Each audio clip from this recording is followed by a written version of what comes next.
Oke, ya kita lanjutkan bab berikutnya. Ini masih analisis struktur statistik itu namanya metode kekakuan atau stiffness, atau kadang-kadang juga ada yang menyebutnya metode perpindahan. Nah, metode ini paralel dengan apa yang Anda pelajari di metode fleksibilitas yang lalu, namun berkebalikan, gitu ya. Jadi dari namanya saja sudah kelihatan ya. Jadi saya tuliskan dalam bentuk perbandingan aja mungkin ya. Ini lawan metode fleksibilitas untuk memulainya. Metode fleksibilitas. Jadi kalau ini fleksibel, ini kaku, ya ini kebalikan ya. Fleksibel itu artinya mampu berdeformasi, sedangkan kaku itu ya stiff itu ya tidak kurang mampu berdeformasi. Itu ini persis kebalikannya. Metode fleksibilitas ini salah satu namanya adalah force method ya. Metode gaya. Kenapa metode gaya?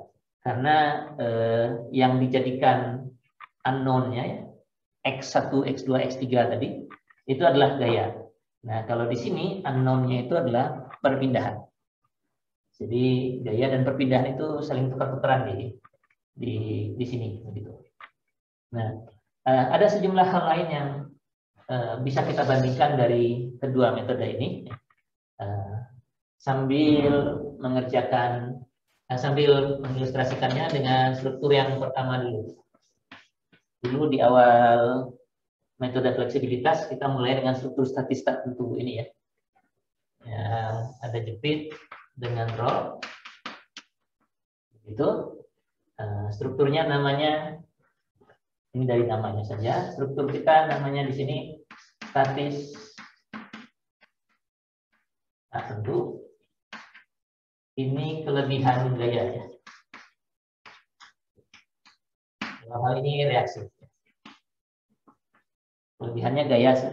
Di sini reaksi, tapi kalau di rangka batang misalnya gayanya bisa gaya batang kan yang kelebihannya. Jadi secara umum reaksi dan gaya batang itu ya gaya semua ya. Gayanya berlebih dari apa yang bisa kita selesaikan dengan persamaan keseimbangan. Nah, nanti di metode perpindahan, kalau di sana gaya, di sini mestinya perpindahan. Jadi ini kelebihan perpindahan.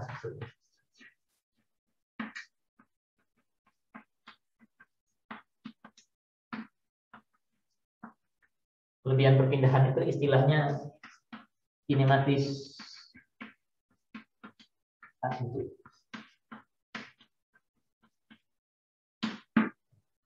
Nah, kalau dilihat dari contoh kita ini, yang kelebihan gaya itu adalah reaksi ini ya. Ini X1 ini berlebih nih ya, karena kalau X1-nya dihilangkan, kita bisa ngitung nih reaksi di A vertikal ataupun momen. Jadi ini berlebih. Untuk metode kekakuan yang diperiksa adalah perpindahan. Perpindahan di mana? Di ujung-ujung elemen struktur. Jadi kalau ada struktur seperti ini, AB, kita anggap struktur ini terdiri dari elemen AB saja, maka yang namanya kelebihan perpindahan itu ya perpindahan yang ada di ujung-ujung ini. A ini tidak bisa berpindah kiri kanan karena ini jepit, tidak bisa berpindah vertikal juga, tidak bisa berotasi, tidak ada kelebihan perpindahan di sini. Sudah, hanya tidak berlebih ya, kinematis tertentu dia. Di B, ini roll, jadi dia bisa bergerak ke kanan. Nah, vertikal tidak bisa karena ada tumpuan, ada reaksinya. Tapi berotasi bisa. Nah, dua ini, perpindahan ke kanan dan rotasi ini adalah kelebihan perpindahan. Jadi ini akan jadi unknown. Nah, hurufnya tidak lagi X, tapi di sini kita pakainya D. Jadi ini D1, ini D2. Jadi yang kelebihan itu perpindahan. Nah, di metode fleksibilitas yang baru saja kita selesaikan, gaya kelebihan ini kita hilangkan ya. Sehingga strukturnya menjadi struktur primer. Ya. Struktur primer, statis. Ya.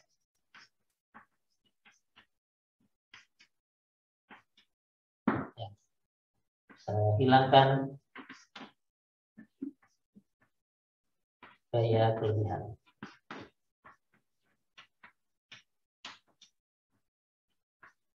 Kalau begitu, apa yang harus kita lakukan di sini? Logikanya, kalau dua-duanya paralel tapi berkebalikan, apa yang harus kita lakukan di sini?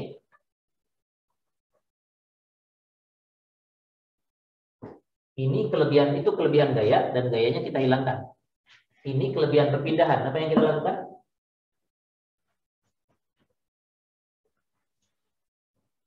Masih ada? Apa yang kita lakukan kalau ada kelebihan perpindahan? Ya, yang sama dengan ini. Hilangkan perpindahan yang berlebih itu tadi.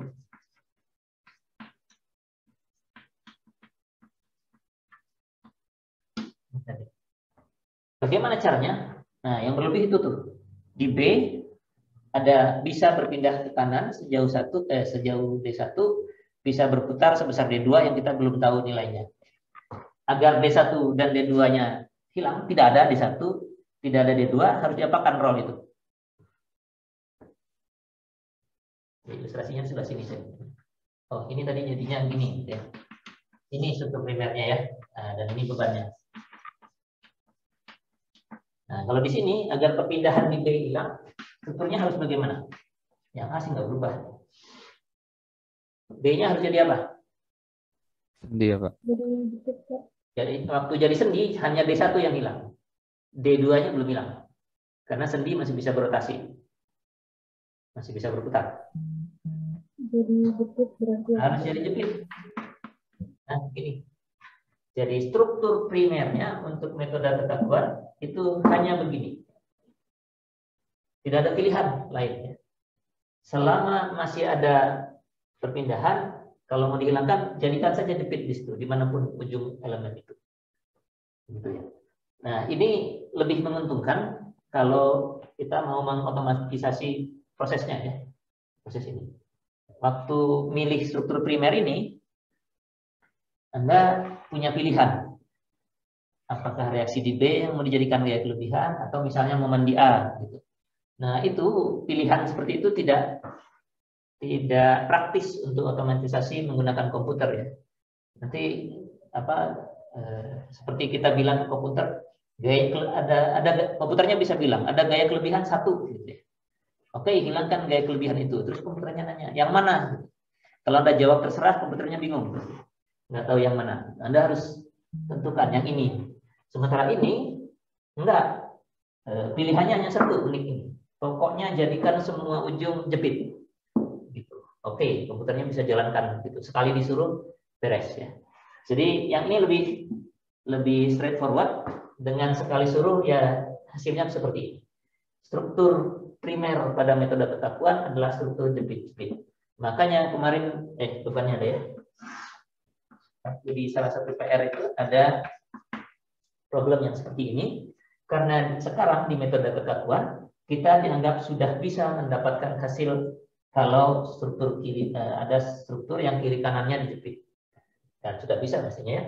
Kan kalau di sini namanya RA0 dan MA0 reaksinya. Yang di sini juga demikian. Ini apa? Ini RA0 dan MA0 juga. Nah, di sini ada RB0 ya. Begitu ya.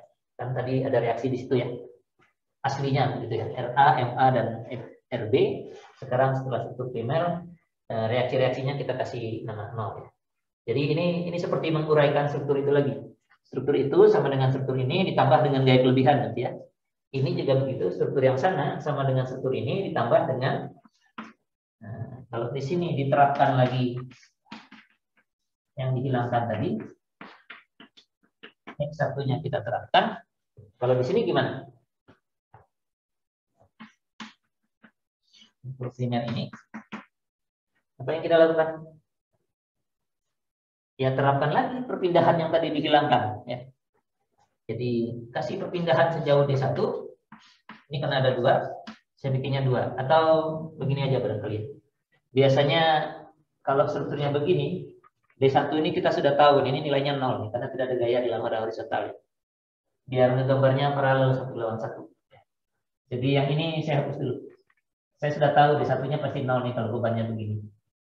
Jadi perpindahan yang tersisa itu hanya ada rotasi dalam di titik B itu. Nah, jadinya sekarang rotasi di titik B-nya kita kembalikan, kita adakan lagi. Struktur jepit-jepit ini kita kasih perpindahan sejauh D1. Nah, ini juga kita sudah pernah melakukan perhitungannya. Kalau B itu dikasih rotasi sebesar nilai tertentu, Anda bisa nyari reaksinya. Ini nggak tahu gimana reaksinya. Ini reaksinya kalau nggak salah gini. Nah, ini begini. Ini ke sana, ini ke bawah gitu ya. Nilainya bisa diperoleh. Ada nilainya lah. Nah, ini, kalau yang begini reaksinya namanya RA1, MA1. Yang ini reaksinya RA2, RA1 juga, ini MA1. Namanya yang sama ya, nilainya jelas nggak sama itu. Ini RB1.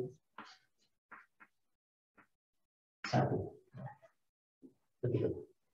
Jadi struktur ini, struktur balok AB yang dijepit di A dan di roll di B, itu sama dengan struktur ini yang tumpuannya dilepas, kemudian dikembalikan reaksinya, atau sama juga dengan struktur ini yang perpindahannya dihilangkan, kemudian dikembalikan lagi. Oke. Nah, setelah proses ini, di metode fleksibilitas, kita periksa kan ya, gaya-gayanya sudah sama, beban W-nya sudah sama, reaksinya sudah dikembalikan, tapi yang belum kita cek adalah, apa di sini yang belum kita cek? Antara dua ini dengan yang di sana? Perpindahannya ya, karena waktu ini dilepas, ini kan turun gitu ya. Namanya kemarin apa, delta 0 gitu ya. Waktu ini diberikan gaya, ini kan ada naik mestinya, namanya delta 1 begitu. Nah, ini belum kita pastikan ini sama dengan yang di sana. Kita pastikannya lewat persamaan kompatibilitas ya.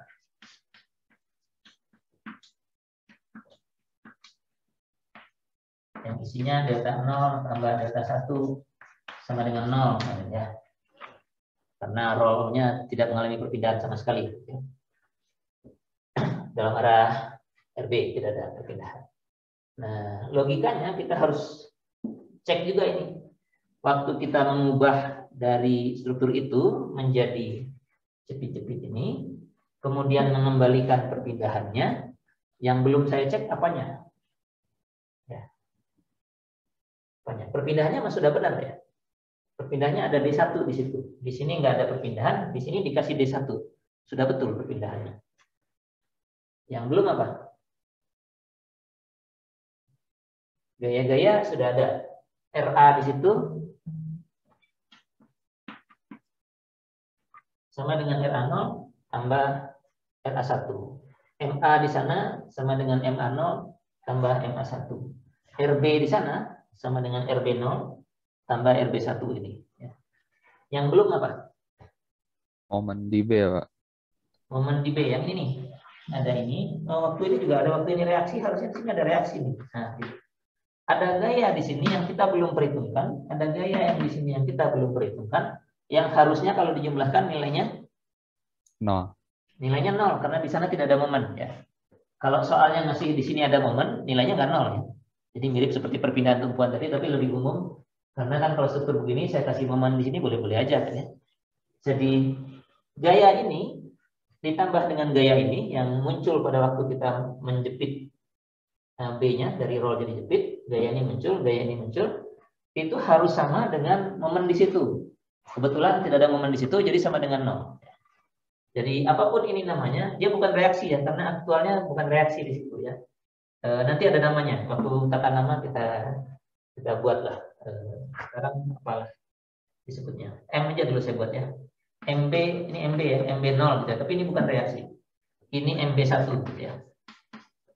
Nah, MB0 ditambah MB1 ini harus 0 karena di sana tidak ada momen.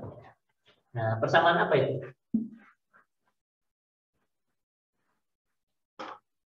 MB0 tambah MB1 harus sama dengan 0. Ini yang belum kita terapkan, makanya sekarang kita paksa. Ini persamaan apa? Persamaan satu buah gaya atau momen ditambah dengan momen yang lain harus sama dengan 0. Persamaan apa? Yang paling Anda kenal sejak dahulu. Keseimbangan.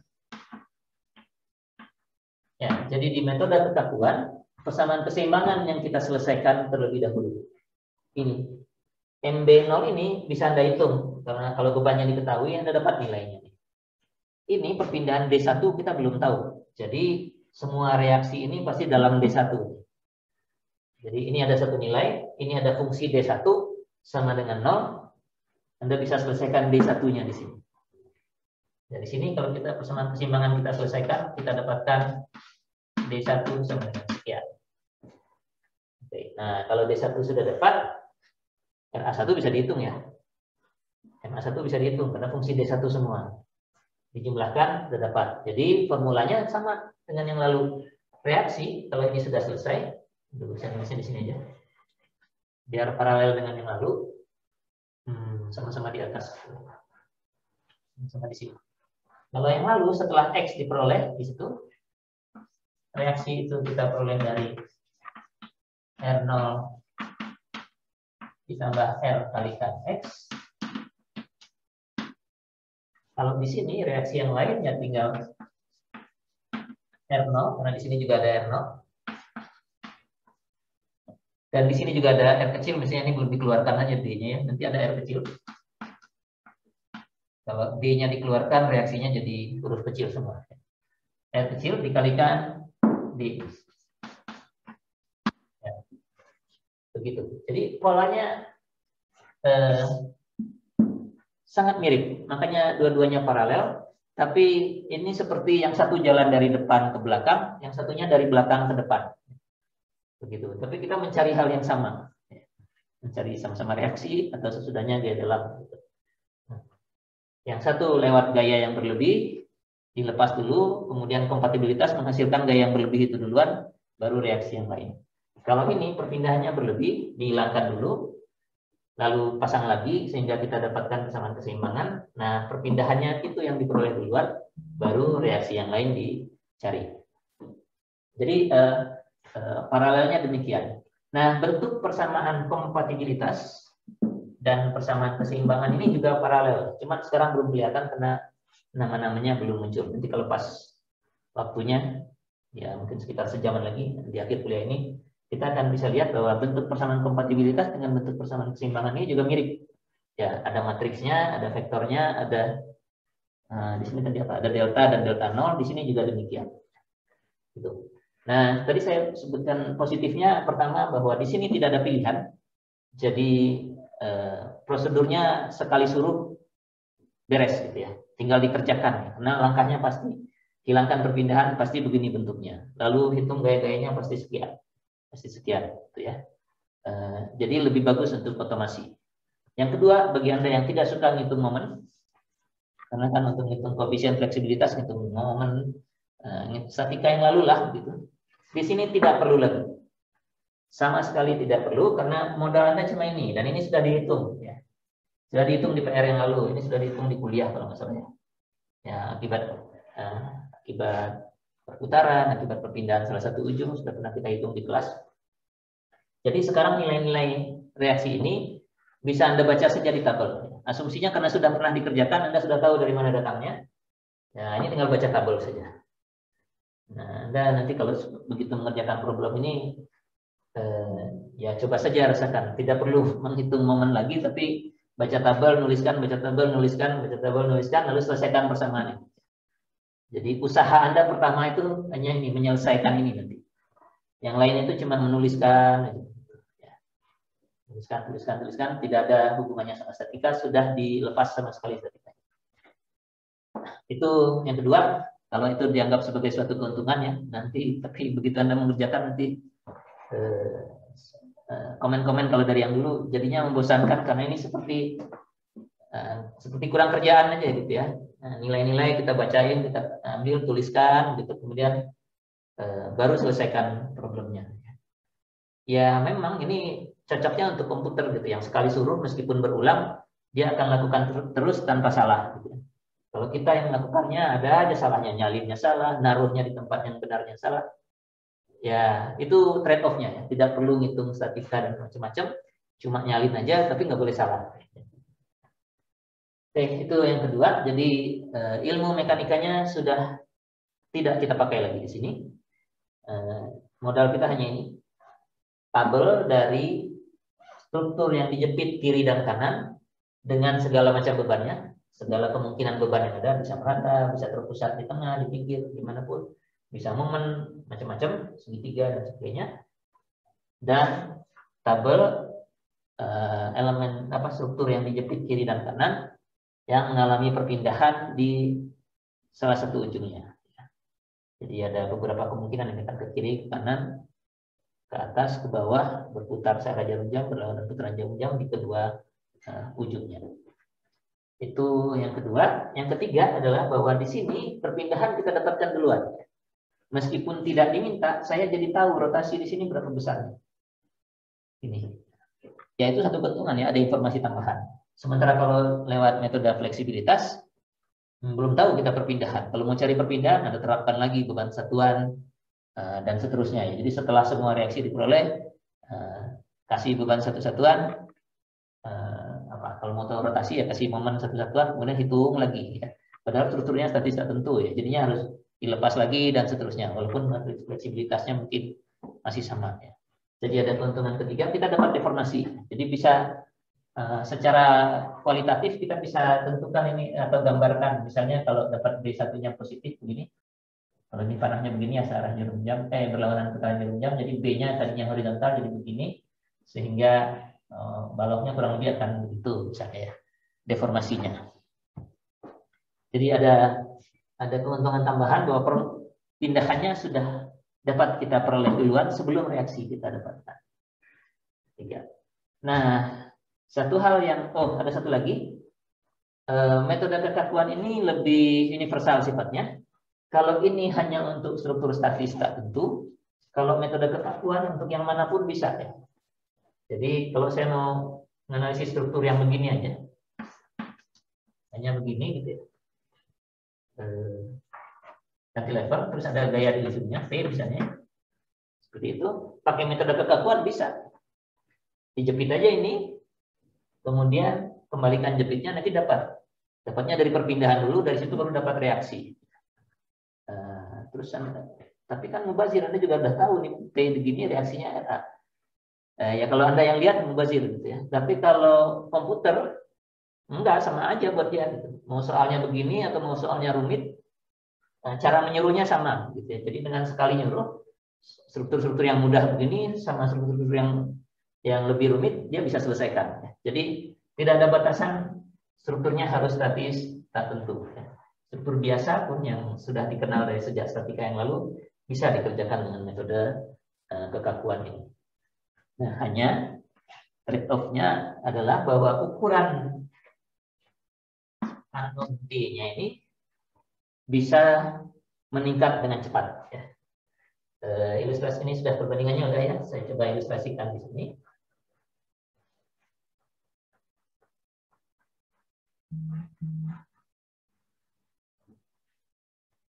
Kalau saya punya struktur begini, ini statis tertentu. Dengan fleksibilitas nggak bisa. Tapi dengan kekakuan bisa. Ada berapa perpindahannya? Pindahannya karena ini sendi, dia tidak bisa bergerak kiri kanan. Bisanya berotasi di sini. Bisa pindah kiri kanan di sini. Vertikal tidak bisa. Saya begitu. Jadi ada 3 nih perpindahan yang harus ikut sertakan. Nanti ukuran problemnya pasti 3. Matriksnya 3x3. Ya. Padahal sebetulnya sederhana begini, yang dengan ilmu statika aja bisa beres.